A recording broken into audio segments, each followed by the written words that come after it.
This has been a really good short mission. I'm here in Mekelle, in Tigray.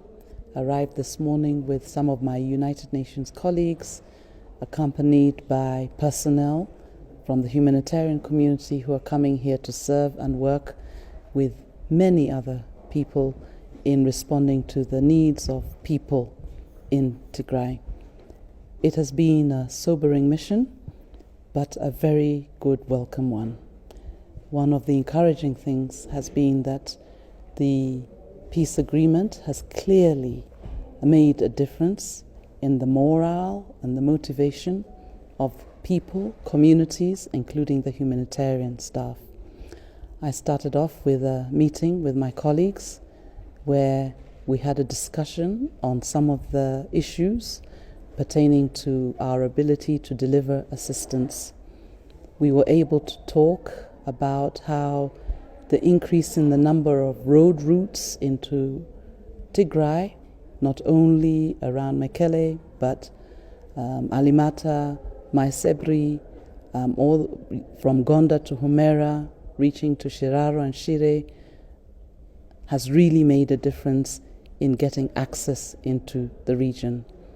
There's also an appreciation for the flights into Shire and Mekelle, and we will start regular flights that will bring in not only people but commodities, especially health and medicines related, of which there has been a huge shortage.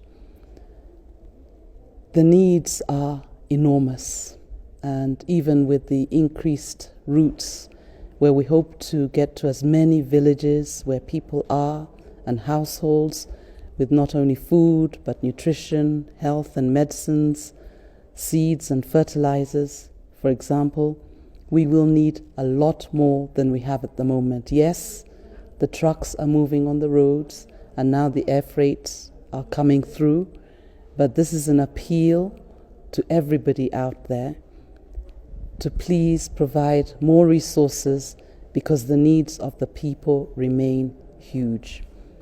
We have been able to visit a hospital. We went to the Aida hospital in Mekelle, and in spite of the huge challenges in that hospital, what was so encouraging was also a similar motivation that the peace agreement has brought. It's important that we maximize on the benefits of this agreement. The staffing of the hospital are working under very difficult conditions, but are still providing services to all those people in need. However, the needs remain huge, and we were only able to visit the hospital in Mekelle, but there are many, many satellite clinics outside in the villages, similar to what we saw around Shire and surrounding areas, where children, women, men, communities come for assistance, and sometimes it's just not enough. So calling out, please, that the United Nations will continue to do all it can, working in very, very close partnership with the non-governmental organizations, the international and the national and community-based organizations, working with the authorities, both in Tigray but also in Addis, to ensure that the needs of the millions of people out there and in here are met. We have a commitment. We've made a commitment as humanitarians that we will do our contribution to ensure the peace agreement is maintained. I thank you for listening.